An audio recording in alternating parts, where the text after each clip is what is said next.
우리 목사님 나오실 때 마지막이니까요. 박수로 우리 우리 환영하고 잘 보내드리겠습니다.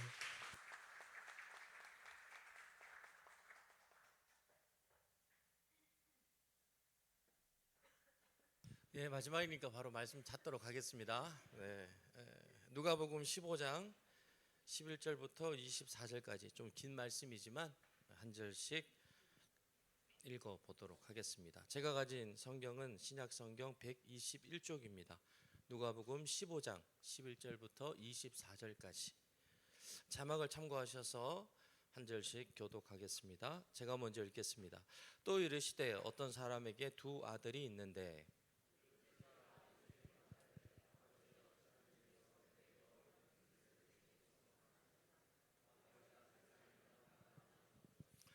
그 후 며칠이 안 되어 둘째 아들이 재물을 다 모아 가지고 먼 나라에 가 거기서 허랑방탕하여 그 재산을 낭비하더니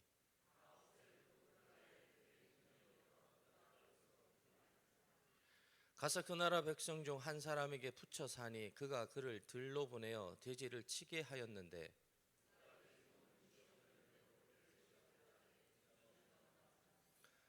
이에 스스로 돌이켜 이르되 내 아버지에게는 양식이 풍족한 품꾼이 얼마나 많은가 나는 여기서 줄여 죽는구나.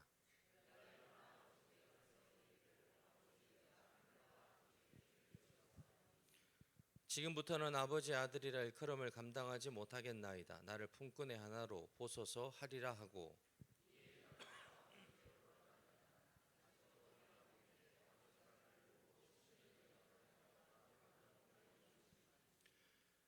아들이 이르되 아버지 내가 하늘과 아버지께 죄를 지었사오니 지금부터는 아버지 아들이라 일컬음을 감당하지 못하겠나이다 하나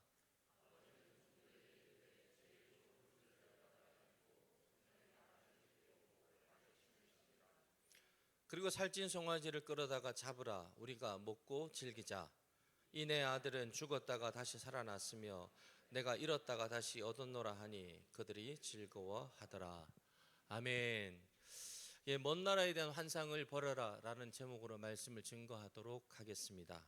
오늘 본문의 말씀은 너무 잘 알고 있는 말씀입니다. 그래서 오늘은 제가 이 말씀을 통해 깨달은 은혜들을 좀 나누려고 합니다. 그리고 그 은혜들을 여러분의 삶 가운데 한 주간 살아가시면서 작지만 우리의 삶의 변화를 경험하게 되는 좀 우리가 달라져야 되지 않겠습니까? 우리의 삶의 자리에서 좀 변화를 경험해야 되지 않겠습니까? 그런 은혜를 누리는 우리 도인교 성도님들 되시기를 간절히 바라겠습니다.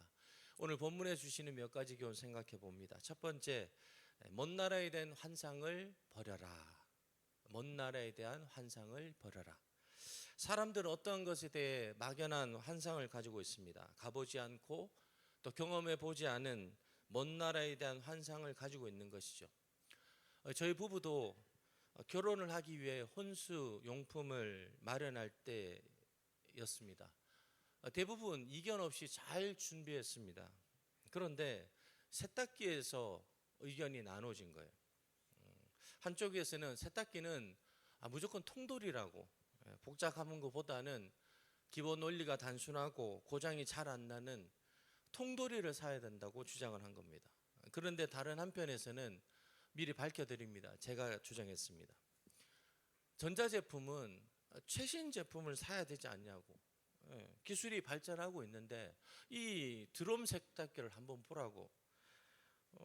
심지어 건조까지 한 방에 다 되는데 왜 이걸 안 사냐고 제가 말했습니다. 당시에는 건조기가 나오지 않았을 때였습니다. 도대체 이런 좋은 제품을 두고 이런 단순하고 무식한 통돌이를 왜 사냐고 제가 계속 주장했습니다. 결국 제가 이겼습니다. 그런데 한 10년 살다 보니 올라갔던 제 교만했던 두 손이 점점점 내려오기 시작했습니다. 역시 세탁기는 통돌이었습니다. 물론 사람마다 선호도가 달라서 다 동의하시지 않겠지만 드럼 세탁기에도 건조 기능이 있다고 해서 돌렸더니 한 3시간을 돌아가는 거예요. 그래 화장실에 들어가 보니 당시에 세탁기가 화장실 안에 있었는데 완전히 뭐 스팀 사우나처럼 변하는 거예요. 그리고 세탁물을 꺼낼 때 보니 이거 멋있지 않습니까? 드럼 세탁기가 볼 때는. 그런데 허리를 꾸정하게 해가지고 아내가 매일 저를 부르는 거예요. 좀 꺼내달라고. 그래서 두 번째 세탁기를 살 때는 고민 없이 또 아내와 의견 충돌 없이 통돌이로 구입해서 지금까지 잘 쓰고 있습니다. 무조건 최신 제품에 대한 환상이 제게 있었다는 것입니다. 여러분 마찬가지 아닐까요? 우리의 삶에서도 우리의 신앙생활에서도 이런 막연한 환상이 있다는 거예요. 특별히 오늘 본문 안에는 먼 나라에 대한 환상이 있는 것 같습니다. 오늘 본문 안에는 어떤 사람에게 두 아들이 있었습니다. 그런데 그 둘째 아들이 아버지에게 유산을 요구합니다. 당시의 사회적 분위기에서 이런 아들의 요청은 있을 수 없는 일이에요. 이 시대를 연구한 한 학자의 말에 의하면 이런 아들에 대해서는 아버지가 돌로 쳐도 문제가 안 된다는 거예요. 그만큼 그 아들의 요구는 당시의 사람들에게도 이해할 수 없는 일이었다는 것이죠. 그런데 여러분 오늘 본문을 보십시오. 본문에 있는 아버지는 순순히 그 둘째 아들의 요구를 들어줍니다. 그리고 여러분 13절 한번 같이 한번 읽어보실까요? 13절 시작. 그 며칠이 안 돼요.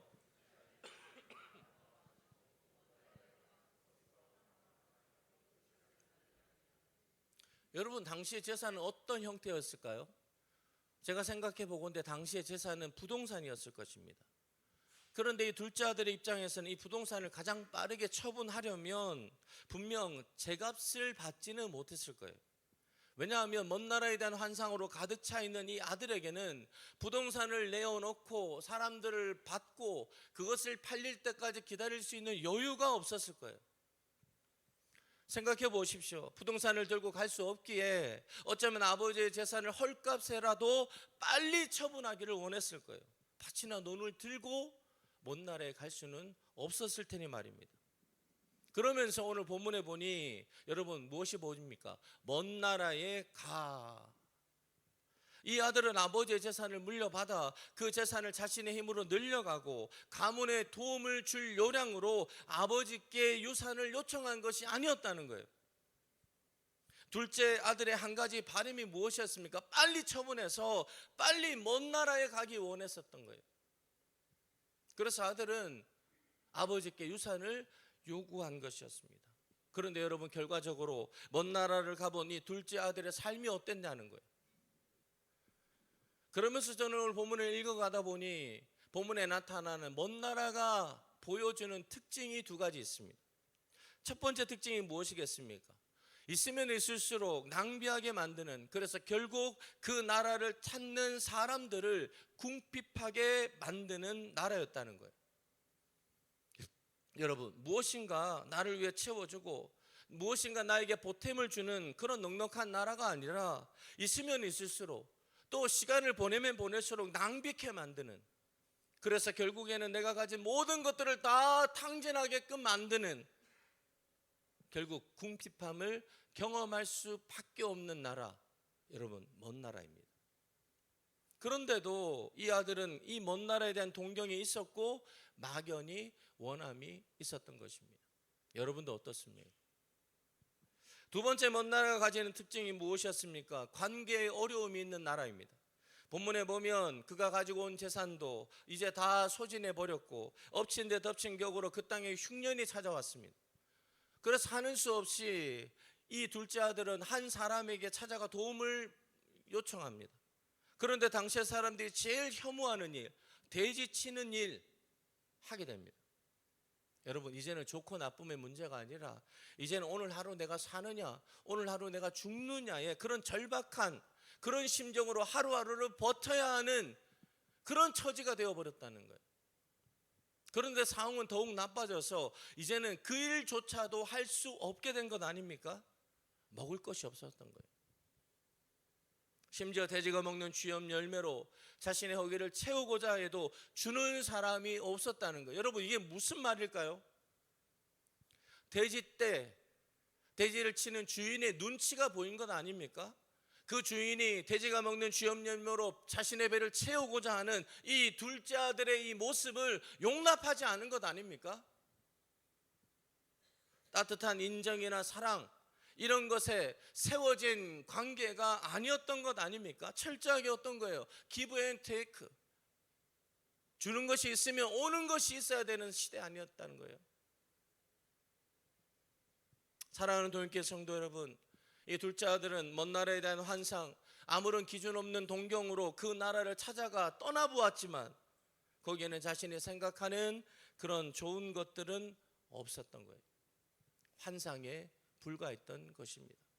오늘 본문의 이야기를 통해 저와 여러분이 그 나라의 실상을 보고 계시지 않습니까?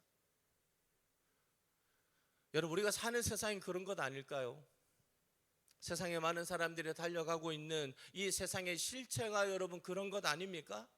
그런데도 여전히 많은 사람들이 그곳을 향해 달려가고 있고 거기에 대한 환상을 지워내지 못하고 있는 거예요. 여러분 앞에 서 있는 저 역시도 이전에 방황했던 적이 있습니다. 아버지께서 분당 신도시가 처음 세워졌을 때 그곳에 교회를 개척하시고 참 아버지께서 또 어머니께서 많은 일들을 감당해 내셨습니다. 기억에 나는 것은 교회를 개척했는데 여러분 개척교회는 모든 것이 부족하지 않습니까? 그래서 아버지께서 수소문에서 교회 장의자, 긴 의자 있지 않습니까? 중고로 사오셨습니다. 그냥 사오시기만 한 거예요. 그것을 내리고 당시에 본당이 지하 1층이었는데요. 옮기는 일은 아버지와 저의 일이었습니다. 여러분 얼마나 무거운지 아십니까? 그뿐만이 아니라 그 사온 장의자를 다시 칠하는 일이 남아 있었습니다. 아버지가 얼마나 꼼꼼하신지 저 같으면 한 번 칠하고 한 번 니스 칠하고 끝낼 텐데 한 번 칠하고 니스 칠하고 다시 한 번 칠하고 니스 칠하고 또 한 번 쉬었다가 니스 칠하고 몇 번을 칠했는지 모르겠습니다. 그런데 제가 아직도 기억에 생생히 남는 것은 한참을 일을 하고 이제 어머니와 아버지 저 이렇게 세 명이서 간식 시간을 가진 거예요. 수박이 있었습니다. 수박을 먹는데 부모님은 너무 맛있게 먹는 거예요. 그 지하에서 막 장의자가 널브러져 있고 페인트가 널브러져 있고 저도 수박을 꽉 깨물었습니다. 그런데 저는 못 먹겠다는 거예요. 여러분 그 수박의 니스 맛이 나는 거예요. 신다 맛이 나는 거예요. 그래서 제가 뛰쳐나가 버렸습니다. 뿐만 아니라 여러분 개척교회는 모든 것이 다 있었던 것이 아닙니다. 다 해가야 되는 거예요. 어느 날 아버지께서 이 커튼을 하시고자 하셔서 사면 되는데 왜 안 사냐고 제가 마음에 그런 불만이 있었는데 돈이 없었던 거죠. 지금 생각해 보니. 그러니까 아버지가 안산에 있는 어떤 사모님한테 가서 한 하루 동안 배워오신 거예요. 박음질을 배워오시고 어떻게 이걸 하는지. 그 다음에 천을 사시고 또 일주일 동안 엄마와 아버지가 그 지하에서 이 커튼을 만드시는 거예요. 여러분 그러한 일들을 몇 번 경험하고 나서 제가 아버지를 찾아갔습니다. 그리고 이렇게 말씀을 드렸죠. 아버지 저 다른 교회에 나가고 싶습니다. 아버지 저 다른 교회 한번 다녀보고 싶습니다. 지금 생각해 보면 참 아버지의 마음에 대못을 박는 행동이었죠. 정말 절이 없었습니다. 그런데 아버지가 허락해 주시는 거예요. 어쨌든 다른 교회를 다녀볼 수 있게 되었습니다. 여러분 너무 살 것 같은 거예요. 평소에 가고 싶었던 유명한 교회를 찾아 투어를 하기 시작했습니다. 너무 좋았습니다. 모든 것이 다 새로웠고 모든 것이 신선했고 모든 것이 다 행복했어요.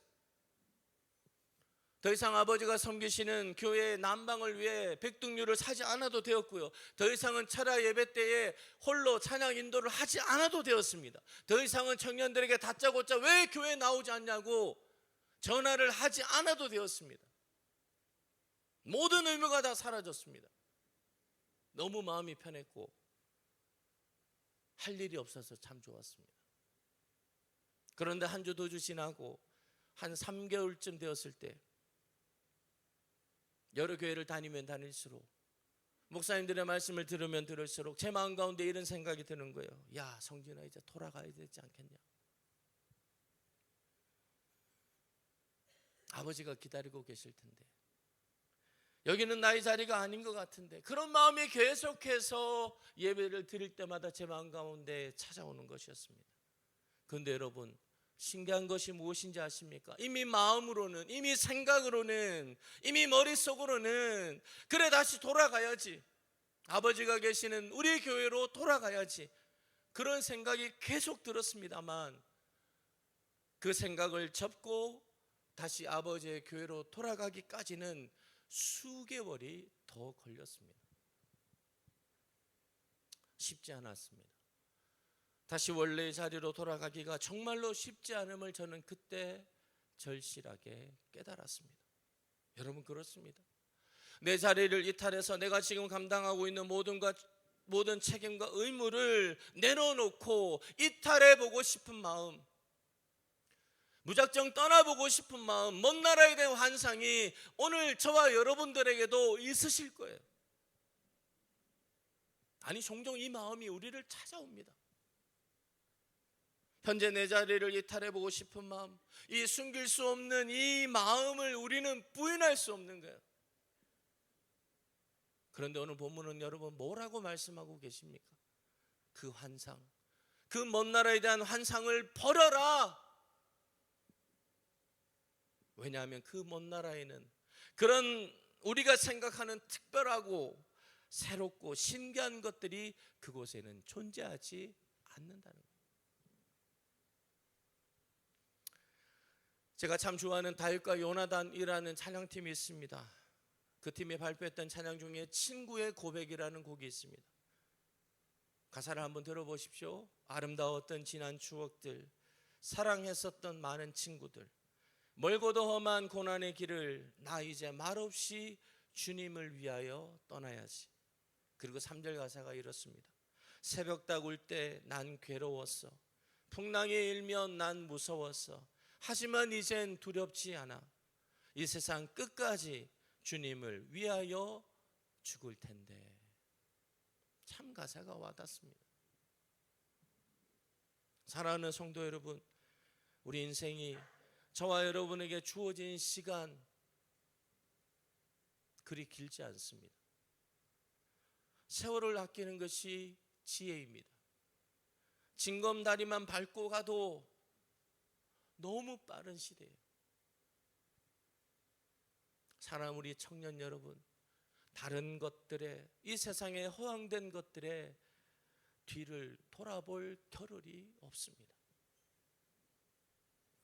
창세기 37장 22절에 보면 이런 구절의 말씀이 있습니다. 르우벤이 또 그들에게 이르되 피를 흘리지 말라, 그를 광야 그 구덩이에 던지고 손을 그에게 대지 말라 하니 이는 그가 요셉을 그들의 손에서 구출하여 그의 아버지에게로 돌려보내려 함이었더라. 여러분, 요셉의 형들이 요셉을 위해 구덩이를 판 지역을 도단 지역이라고 성경은 말하고 있습니다. 그런데 원래 이 도단이라는 지역은 광야 지역이 아닙니다. 사진을 한번 보시죠. 도단은 이스라엘 지역의 가장 비옥한 이스라엘 지역, 그 평야에 자리 잡은 지역입니다. 그런데 오늘 본문에는 뭐라고 표현하고 있습니까? 광야 그 구덩이에 라고 말하고 있습니다. 실제 광야 지역을 말하는 것이 아니라 여기에는 의미가 있다는 거예요. 여기서 말하는 광야는 뭡니까? 요셉에게 있어서의 시련이고, 요셉에게 있어서의 어려움이고, 요셉에게 찾아온 문제고, 요셉의 어려움을 나타내는 고난을 말하는 것이죠. 그렇다면 왜 성경이 이렇게 표현하고 있을까요? 고난을 통해, 어려움을 통해 하나님은 하나님의 사람들을 어떻게 가시는 거예요? 만들어 가시는 거예요. 그러므로 성도는 먼 나라에 대한 환상을 버리고 그 대신에 날마다 하나님의 인도하심을 받아, 그곳이 광야든 그곳이 고난의 장소든 하나님의 선하신 뜻을 따라 오늘도 믿음으로 걸어가야 한다는 거예요. 그렇게 우리가 걸어가다 보면 우리 하나님은 반드시 저와 여러분들을 가장 좋은 것으로 인도해 가실 것입니다. 저는 이 믿음이 있어요. 지금은 다 이해할 수 없을지라도 조금만 우리가 인생을 살고 뒤돌아보면 선하신 하나님의 인도하심이 얼마나 우리 인생에 크게 역사하셨는지를 우리는 고백하지 않을 수 없습니다. 사랑하는 도인교회 성도 여러분, 먼 나라에 대한 환상을 버리십시오. 그리고 하나님께서 저와 여러분을 불러주신 나의 자리, 내 사명의 자리를 묵묵히 걸어가게 되시기를 간절히 부탁드리겠습니다. 두 번째, 오늘 본문에 주시는 교훈이 무엇입니까? 내가 가지고 있는 선입견을 버려라는 거예요. 여러분, 오늘 본문에 보면 이 둘째 아들은 아버지에 대한 선입견을 가지고 있습니다. 먼저 선입견이라는 사정적 정의가 여러분 이렇습니다. 어떤 사람이나 사물 또는 주의나 주장에 대하여 직접 경험하지 않는 상태에서 미리 마음속에 굳어진 견해, 직접 경험하지 않았음에도 불구하고 미리 자신이 어떻게 하고 있는 거예요? 답을 다 내놓는 거예요. 오늘 보면 19절을 보십시오. 지금부터는 아버지 아들이라 일컬음을 감당하지 못하겠나이다. 나를 품꾼에 하나소 보소서. 아버지를 만나지도 않았습니다. 아버지를 의중을 물어보지도 않았습니다. 아버지가 어떻게 이 일에 대해서 말씀하실지에 대해서도 궁금해하지도 않았습니다. 오로지 뭘 얘기하고 있는 거예요? 자신의 생각을 말하고 있는 거예요. 여러분, 생각해 보십시오. 아들이 어떻게 아버지가 부리는 종에 비유될 수 있습니까? 여기에 자식을 둔 부모님 계시지 않습니까? 절대로 이 둘째 아들의 말과 생각에 동의할 수 없습니다. 아들은 아들이에요. 사랑스러운 딸은 딸입니다. 근데 왜 이렇게 되었을까요? 아들은 아버지와 함께 살았지만 아버지의 본심에는 관심이 없었던 것이죠. 그의 마음에는 먼 나라의 동경, 먼 나라에 대한 환상만이 가득 차 있었던 것이죠. 아버지에게서 떠나기만 하면 모든 것들이 다 잘 될 줄 알았던 거예요. 아버지를 떠나기만 하면 행복할 줄 알았던 거예요. 돈만 있으면 성공할 줄 알았던 거예요. 위로 올라가기만 하면 다 해결될 줄 알았던 거예요. 그래서 아버지에게 유산을 요구했었습니다. 그런데 그가 평소 자신의 생각 속에 있었던 먼 나라를 경험하고 나서 철저하게 자신의 생각과는 다르다는 것을 깨닫게 되었던 것이죠. 뿐만 아니라 이 둘째 아들은 자신의 과오에 대해서만 생각하고 있는 거예요. 잘못한 것, 아버지 앞에 내가 무리하게 유산을 요구했던 일을, 그 일만 자기가 계속해서 생각하고 있는 거예요. 그러나 여러분, 아버지의 모습은 어떻습니까? 오늘 보면 20절을 자막을 보고 함께 읽어보겠습니다. 시작.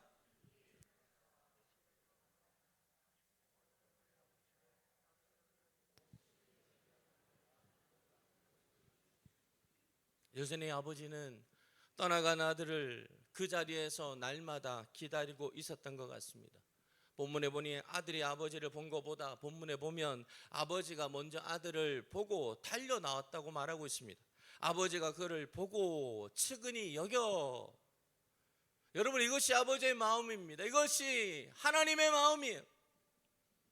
측은히 여겼다는 것은 무엇입니까? 아무리 아들의 죄가 커도, 아무리 아들의 허물이 커도 아버지의 사랑으로 다 덮이는 거예요. 사랑하는 도민교회 성도 여러분, 아버지께로 다시 돌아오게 되시기를 부탁드립니다. 여러분, 우리의 생각이 아버지께로 다시 돌아가야 됩니다. 우리의 마음이 다시 아버지께로 돌아가야 됩니다. 우리의 몸도 아버지께로 다시 돌아가야 돼요.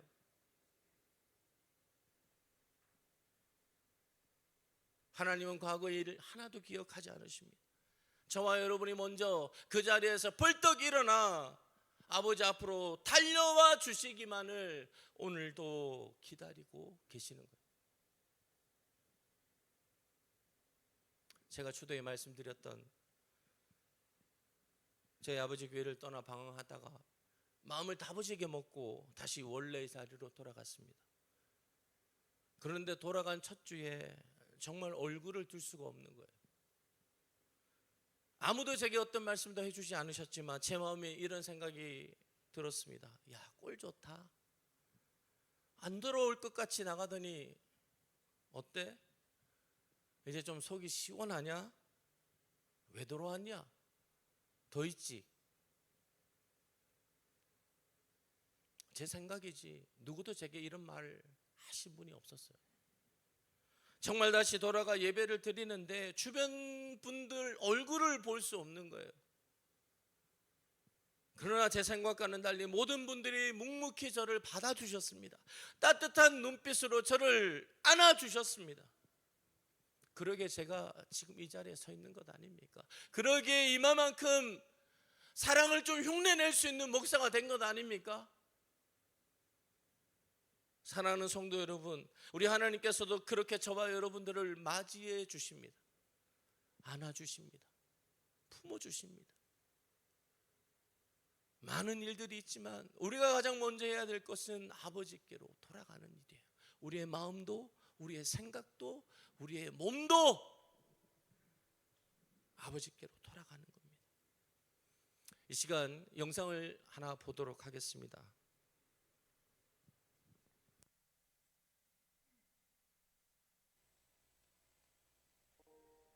사고 처리는 보험 접수하겠다고 말씀드리고 전화번호 받고 격리를 하고 병원으로 넘어가라고 얘기를 했던 상황이고요. 차에서 내렸는데 이제 그런 말이 잘 생각이 안 났나 봐요. 그냥 아이 상태 정도로 얘기를 하고 있는데 바로 이제 안아주신 거죠. 이제 손 잡고 이제 많이 떨고 있으니까.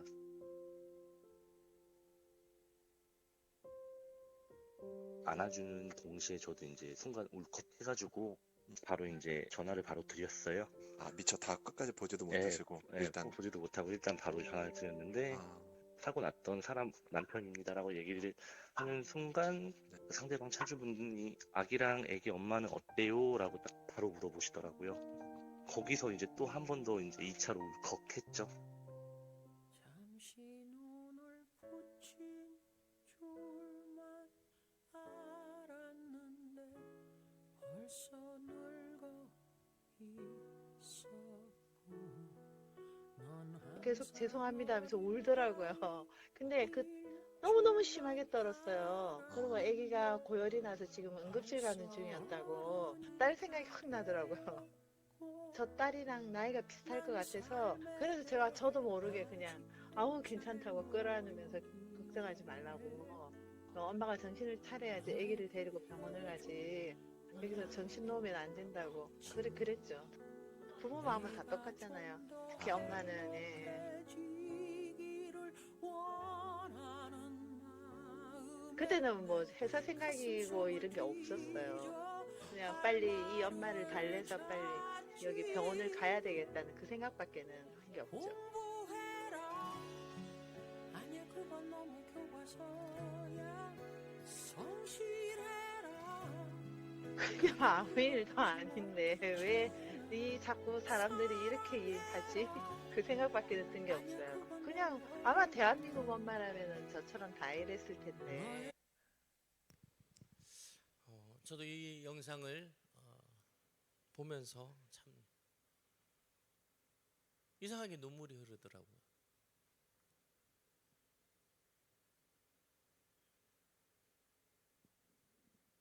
하나님 아버지의 마음도 이렇지 않으실까 생각됩니다. 늘 한결같은 마음으로 우리들을 품어주시고 늘 한결같은 마음으로 우리를 기다려주시고 늘 한결같은 마음으로 우리와 동행해 가시는 그 아버지, 여러분 그 아버지 앞에 다시 돌아가게 되시기를 부탁드립니다. 한 가지만 더 살펴봅니다. 오늘 본문 20절 아까 읽었지만 다시 한번 보면 이에 일어나서 아버지께로 돌아가니라. 저는 오늘 본문을 묵상하면서 그래도 이 둘째 아들에게 소망이 있었던 것은 바로 이 구절 때문이라고 확신합니다. 저와 여러분들이 할 수 있는 최고의 선택, 저와 여러분들이 가장 영적 슬럼프에서 가장 빠르게 회복할 수 있는 방법, 아버지께로 돌아가는 것입니다. 우리의 생각도, 우리의 마음도, 우리의 몸도. 여기에는 그 어떤 이유도 붙일 수 없습니다. 어떤 상황이든 일어나 아버지께로 나아가면 분명 그 상황이 달라지는 거예요. 이것이 하나님께서 베푸시는 은혜인 줄 믿습니다. 믿음의 자리를 찾아, 나의 자리를 찾아 다시 말씀 앞으로 나아가는 우리 동행교 성도님들 되시기를 부탁드리겠습니다. 그러면 살아계시고 역사하시는 하나님께서 치유해 주시고 회복해 주실 줄 믿습니다. 마지막으로 이렇게 옆에 분하고 인사하며 말씀을 좀 마무리하고자 합니다. 수요 복음 집회 때 뵙겠습니다. 예, 한번 나누십시오. 네.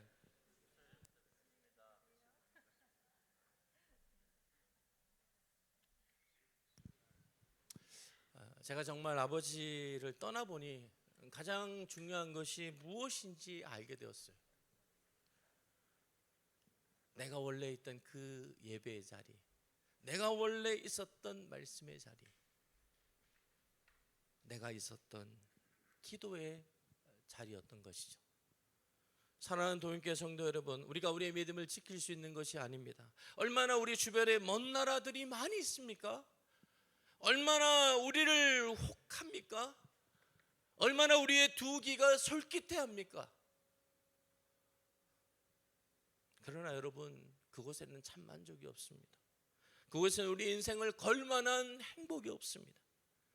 우리의 참 만족과 행복은 주님 앞에 나아갈 때, 나에게 주신 이 사명의 자리를 지켜갈 때인 줄 믿으시기 바랍니다. 이런 은혜를 우리가 날마다 사모하게 될 때 하나님의 도우심을 날마다 경험하는 그런 벅찬 삶이 되는 줄 믿습니다. 저는 돌아 지금 왔지만 목사가 되면서 한 번도 후회한 적이 없습니다. 이 일이 가장 가치 있다고 지금 이 순간까지 저는 생각합니다. 죽을 때가 되어도 내가 목사하기를 잘했지, 이 생각이 변하지 않았으면 좋겠습니다. 우리의 가치가 하나님의 말씀에 있게 되는 우리 도인교회 성도님들 되시기를 간절히 주님의 이름으로 축원드리겠습니다.